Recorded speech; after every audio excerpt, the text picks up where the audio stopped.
Hello, welcome to Virgo Philippines. So, ito yung reading natin for Virgos. Take only what resonates. Bale, hindi ito magre-resonate sa lahat.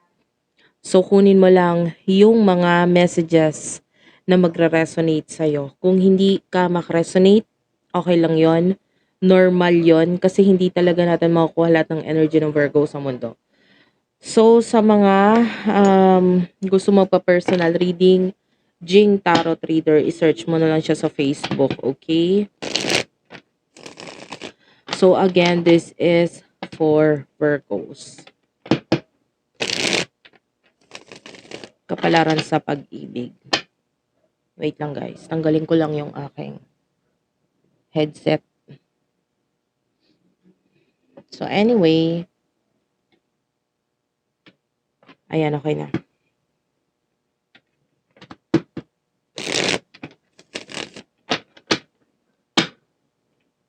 Kung may mga maririnig kayong ingay sa background, pagpasensyahan mo na lang ha, kasi medyo talaga, maingay talaga sa background ko kasi katabi lang namin yung terminal ng tricycle.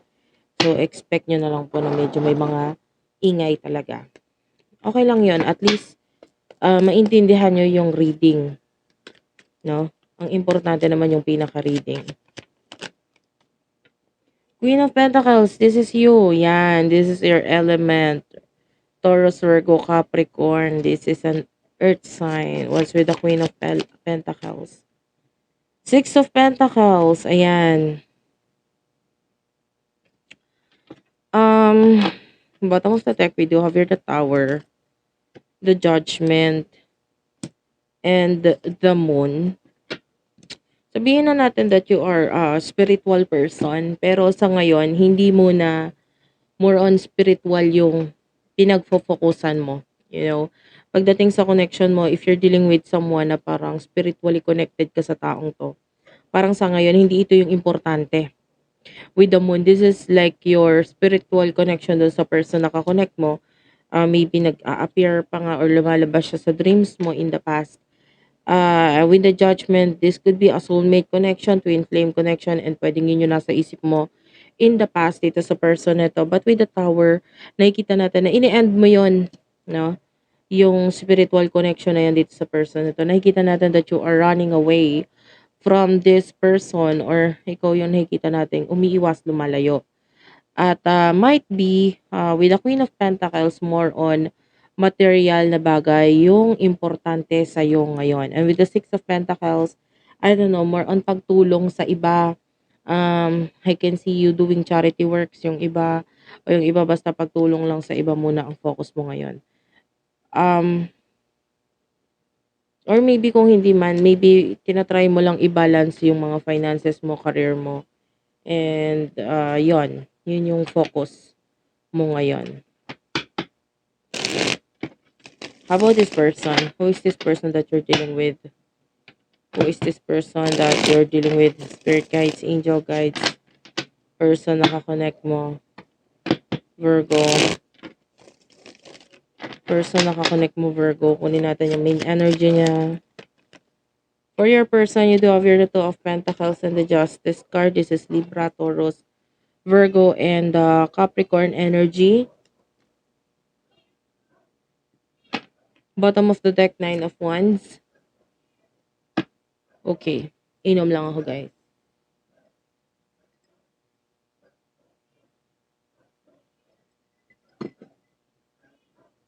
Okay.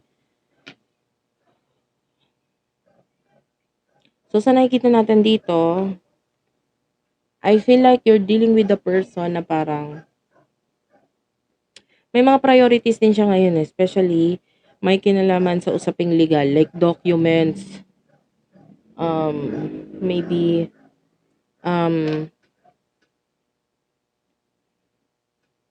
career. May mga problem siya ngayon. Kaya ito yung pinagpo-focusan niya. This could be a past person with the Six of Cups. The Magician. Naloko itong person nito.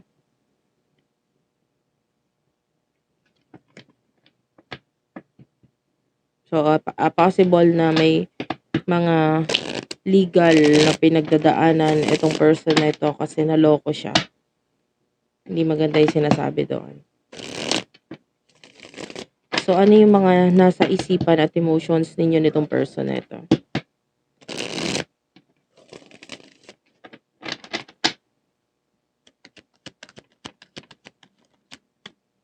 You do have here the Eight of Pentacles.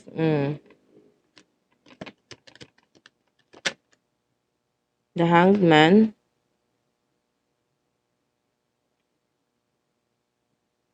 Clarify the Hanged Man. Nine of Wands. This is your person. Nagko-concentrate ka lang sa career mo, umiiwas ka sa person mo, pero naghihintay ka pa rin dito sa taon to. Like, hindi ka pa rin completely, um, sabihin na nating nilalayuan. Maybe for now, hindi lang spiritual connection ninyo yung focus mo. And I feel like, inend mo lang siya pansamantala. You know, parang inend mo lang yung paggawa ng effort, focus dito sa connection mo dito sa person na to. But with the Hanged Man, you're still waiting. It's just that ang focus mo yung ano mo, mga material things. Pero part of you, naghihintay ka pa rin dito sa taong to. Nagmamatigas ka lang. I can see a bubble.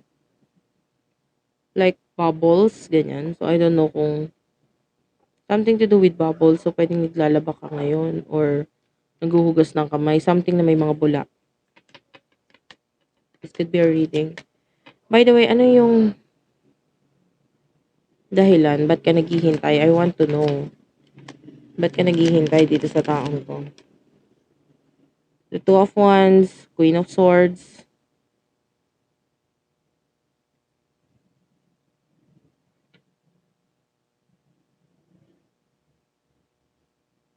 Sa ngayon, hindi malinaw yung dahilan eh. Basta sa ngayon, nakikita natin, hindi mo palang completely kina-cut off yung person na ito. You're just planning na i-cut off siya. Pero kahit anong plano, kasi parang ang hirap din naman na i-cut off siya completely dahil parang may unfinished business pa sa inyong dalawa. Yung parang hindi pa tapos. And also with the Hierophant, maybe this is your soulmate.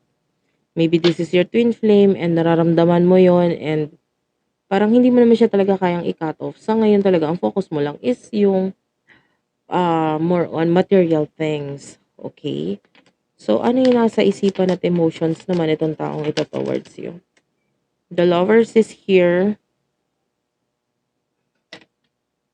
Eight of Cups and the Moon. Um, Pakinggan mo yung panaginip mo. Maybe kung hindi man ngayon, in the past. Kasi nandun yung emotions niya sa'yo. Sinabi niya sa'yo doon.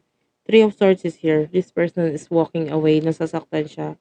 Maybe because with the Seven of Swords and the Three of Swords, I don't know, for some of you, pwedeng may third party situation.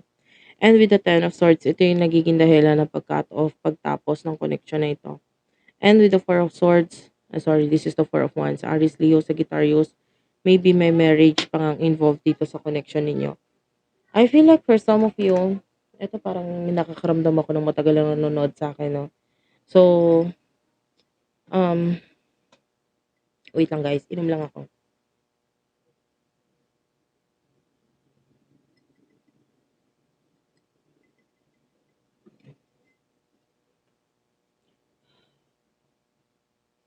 So, ayun, nakakakuha ko ng energy dito ng parang maaaring matagal ka nang nakanood or nanonood sa akin. And still, yung connection ninyo hindi pa rin nag-move forward or wala pa rin nangyayaring level up, parang ganon, or still the situation is still the same. Since nung na-discover mo yung aking channel and hanggang ngayon, yung situation ninyo is still the same. So, ganun yung nakukuha natin dito. And with the moon, this person is also dreaming of you. So, napapanaginipan ka rin itong taong to. And, hindi niya maiwasan eh. Especially may soulmate connection. Clarify the moon. Mm. Knight of Pentacles. So this is you. Taurus, Virgo, Capricorn. You are the Pentacles. So talaga napapanaginipan ka niya. And pwede ang napapanaginipan ka niya. Lalo ngayon na with the Tower, pwedeng nagkakaroon nga ng ending or separation sa connection ninyo. So talagang mas malalim yung panaginip na nararamdaman natin dito sa taong to. Kasi it feels like pinupul or hinihila siya pabalik sa'yo. Parang ganun. Nararamdaman niya yung parang hinihila siya pabalik sa'yo. So what will happen in the near future for the both of you? Wait lang guys. In the near future, please, spirit guides, angel guides. In the near future for Virgos, you do have here the Knight of Swords. Okay. Clarify the Knight of Swords. Five of Swords.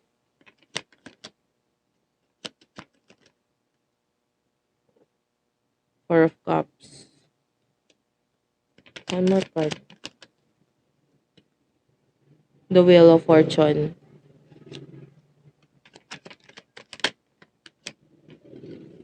For your person, the Six of Cups is here. Nine of Pentacles. King of Wands. One more card. Devil. Capricorn. Cancer. Scorpio. Pisces. Taurus. Virgo. Capricorn. Aries. Leo. Sagittarius energy. Scorpio is here. Death card. Ayan, this is a major arcana.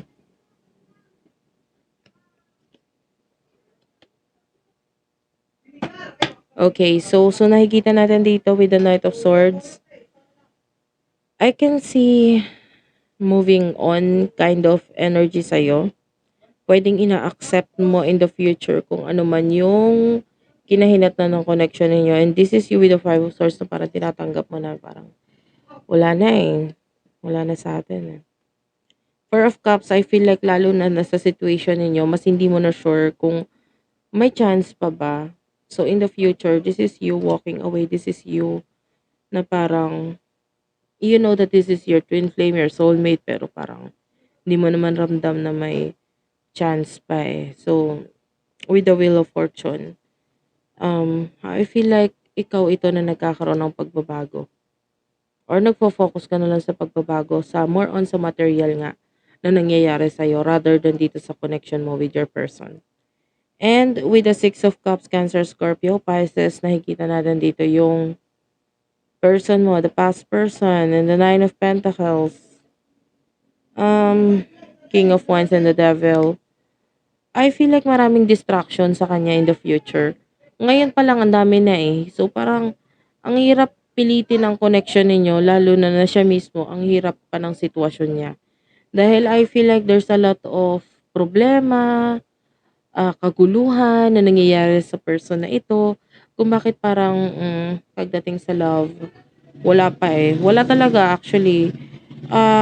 Sa side ng person mo, wala tayong nakitang um, well, all I can see here is past and the future na may kinalaman sa love. The present moment and in the near future, wala akong nakikitang interest siya sa love pa. And it is because nga marami pa siyang pinagdadaanan at hindi love ang focus niya. Okay? So, I want to know the advice para sa'yo. What is the advice for our Virgos? Alamin lang natin kung ano yung may advice para sa'yo. Spirit guides, angel guides, advice for Virgos, please.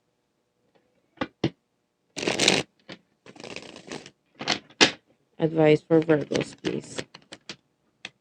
The advice for you is that we do have here the Three of Swords. Clarify the Three of Swords, the Sun.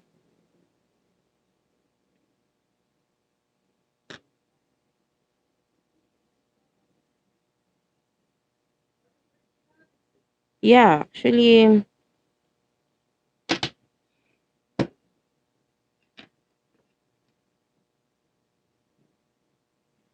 Um,